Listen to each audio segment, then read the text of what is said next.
Hi guys, இந்த வீடியோல உங்க இமேஜோட அவுட்டர் ஸ்டோக் லைன் எப்படி கிரியேட் பண்றதுன்னு வாங்க பார்க்கலாம். லேயர்ல உங்க இமேஜை டபுள் கிளிக் பண்ணி அன்லாக் பண்ணிக்கோங்க. டூல் பாக்ஸ்ல குயிக் செலக்ஷன் டூல் செலக்ட் பண்ணிக்கோங்க. இப்போ உங்க இமேஜை மட்டும் செலக்ட் பண்ணுங்க. அவுட்லைன் கிரியேட் பண்றதுக்கு உங்களோட இமேஜ் பர்ஃபெக்ட்டா செலக்ட் ஆயிருக்கணும்ங்கற நெசசிட்டி கிடையாது.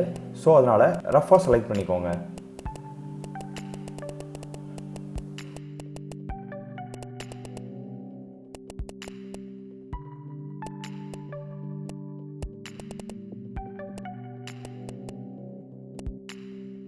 ஓகே, இப்போ கண்ட்ரோல் ஷிஃப்ட் டி கிளிக் பண்ணுங்க. உங்களுக்கு ஃபெதர் செலக்ஷன் வரும். அதுல 10 பிக்சல்ஸ் கொடுத்துக்கோங்க. Control plus J key press பண்ணி நீங்க செலக்ட் பண்ண இமேஜை உங்க பேக்ரவுண்ட்ல இருந்து செப்பரேட் பண்ணிக்கோங்க.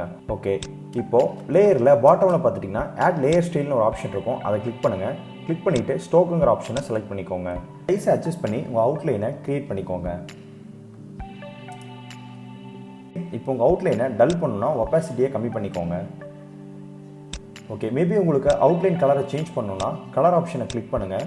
இப்போ உங்களுக்கு எந்த கலர் வேணுமோ அந்த கலரை நீங்கள் செலக்ட் பண்ணிக்கோங்க. ஓகே, மேபி இதில் உங்களுக்கு மல்டி கலர்ஸ் கொடுக்கணுன்னாலும் கொடுத்துக்கலாம். கிரேடியன்ட் ஆப்ஷனை சூஸ் பண்ணிக்கோங்க.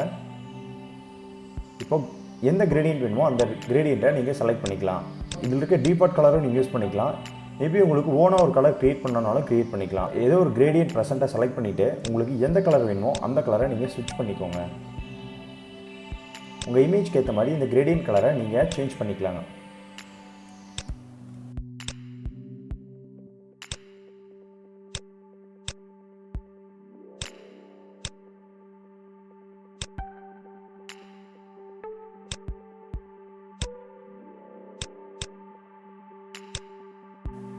எனக்கு கிரேடியன்ட் கலர் வேணாம், ஸோ அதனால் நான் கேன்சல் கொடுத்துக்கிறேன்.